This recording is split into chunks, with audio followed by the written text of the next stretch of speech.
পাঠাইছেন, আপনাকে সারাদিন চিন্তা করতে হবে আমার বাচ্চাটা বুঝবে কিনা, আপনি দাঁড়িয়ে দেখেছেন এই মুহূর্তে এক্সিডেন্টে পড়বে কিনা, এই মুহূর্তে কোনো হরতাল অবরোধ মানে অনেক ধরনের স্ট্রেস আমাদের কিন্তু প্রতিনিয়ত আনসার্টেনটি প্রতিনিয়ত আমাদেরকে বিভিন্ন ধরনের অনিশ্চয়তা করতে হয়। একটা হার্ডশিপ আর ইনএজিটি আমরা চাইলে এরকম করতে পারি। এজ এ হিউম্যান আমরা হয়তো সৃষ্টি ছেড়ে দিই।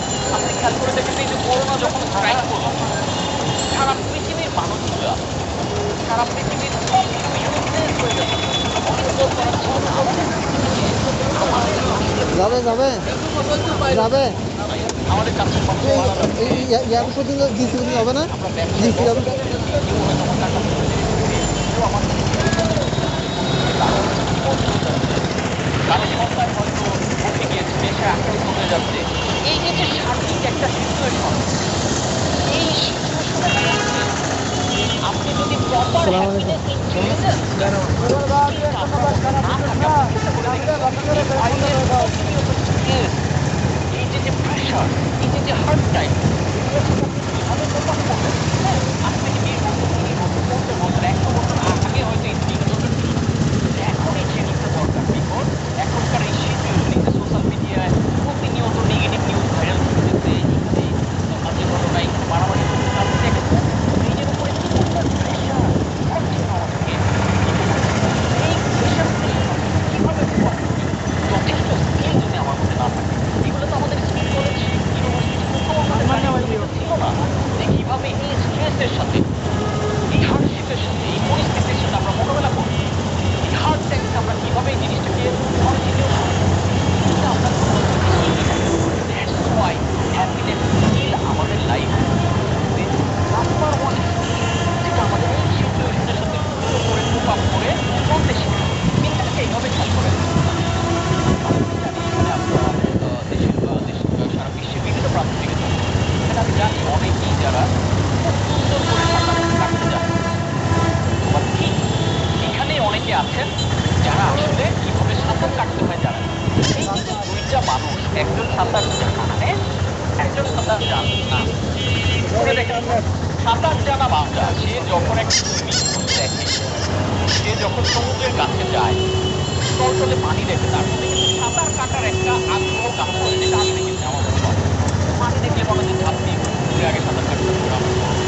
তো যে মানুষটা সাঁতার জানে সে সুইমিং পুলে ইচ্ছা করে ঝাঁপ দিয়ে পড়ে সুন্দর করে সাঁতার কাটবে, অটোমেটিক সাঁতার হয়। খেয়াল করে দেখেন তো, আপনারা যারা জানেন সাঁতার রিলেট করতে পারেন, আমরা পানিতে ঝাঁপ দিলে কিন্তু সাঁতার আমার কাটতে হয় না, অটোমেটিক সাঁতার হয়ে যায়। বিকজ এই সাঁতারের ওদিকে একটু নামাই দিয়ে বাম পাশে ঠিক আছে, একটু করে দাঁড়ায় প্রথম দিনই কিন্তু আপনি সাঁতারটা জানতেন না। আমার মনে আছে আমি যখন গ্রামে সাঁতার শিখেছি, আমার আব্বু আমার সাঁতার শিখেছে, আমার মনে আছে ওই সময় তো সাঁতার শিখার এত সরঞ্জাম ছিল না, বা এত পুকুরের মধ্যে সাঁতার শিখেছি। তো আব্বু কি করেছে, দুইটা ওই নারকেল, দুটা নারকেল এনে দিত, মাঝখানে ওইটা ইট দিয়ে বেঁধে ওইটা নিয়ে আমরা ট্রাই করতাম। আব্বু আমাকে ধাক্কা দিয়ে পানির মধ্যে, এত খারাপ লাগতো, বারবার ফেলে দিত, হাবুডু উঠে না পানি নাকে মুখে ঢুকতে দেখতো, একটু ডুবে ডুবে যেতে নিলে আব্বু আবার সুন্দর করে ধরে আবার আনতো, আবার ধাক্কা দিয়ে ফেলে দিত। ওই যে যে হাবুডুবুকি থেকে যে আমি সাঁতারটা শিখেছি, ওই কষ্টটা হয়তো প্রথম 1 সপ্তাহ বা 10 দিন বা 15 দিন হয়েছে। তারপর আমি যখন সাঁতার শিখে গেছি, এখন পানি দেখলে আব্বু আব্বু সাঁতার কাটে।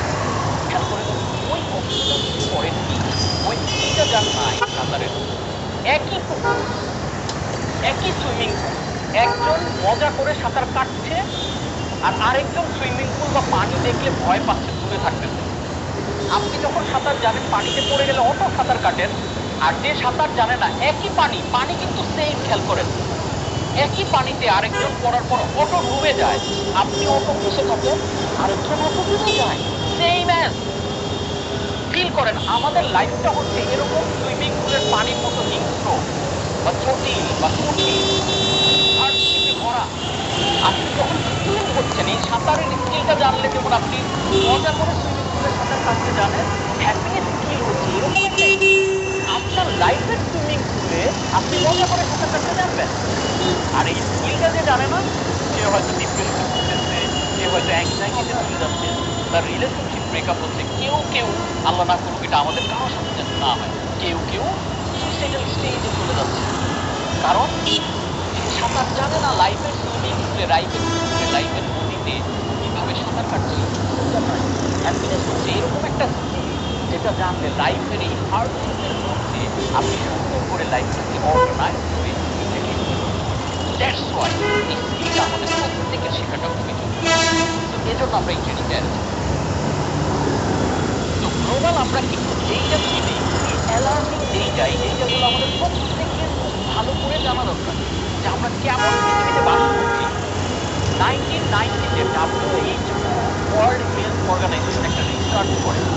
এই রিসার্চে দেখা যায় যে পৃথিবীতে 430 মিলিয়ন পিপল যারা বিভিন্ন ধরনের আক্রান্ত। কততে এটা?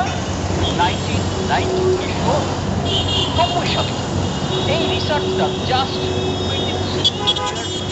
23 অর্থাৎ 2013-এ তারা এই রিসার্চটা আবার করে এবং তারা দেখলো আগে যেটা ছিল 430 মিলিয়ন, এটা বেড়ে 650 মিলিয়ন হয়ে গেছে, অলমোস্ট ডাবল।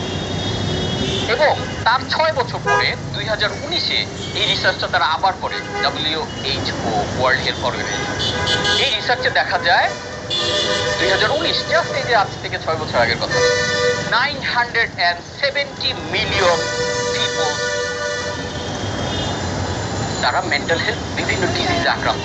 এবং এখনকার স্টাডি যদি আপনি দেখেন, এইটা আরো ওই 970 মিলিয়নের যে, অর্থাৎ পৃথিবীতে বিলিয়নের উপরে এই যে 800 কোটি মানুষের মধ্যে এই বিলিয়ন পিপলের মধ্যে 1 বিলিয়ন প্লাস পিপল তারা কোনো না কোনো মেন্টাল হেলথ ডিজিজে আক্রান্ত। এটা কিন্তু গ্লোবাল ডেটা, নট বাংলাদেশ। আমরা যেটা ভাবি, আমি হয়তো বাংলাদেশ থেকে কানাডা চলে গেলে অনেক হ্যাপি, বাংলাদেশ থেকে অস্ট্রেলিয়া চলে যেতে পারলে, বাংলাদেশ থেকে ইউএসএ চলে যেতে পারলে, পৃথিবীর যেই প্রান্তেই যান এই লাইফের হার্ডশিপগুলো সেম। হয়তো আপনি ওইখানে অর্থনৈতিকভাবে কিছুটা ফেভার পাবেন, বাকি সব জিনিসগুলো লাইফের তো সেমই।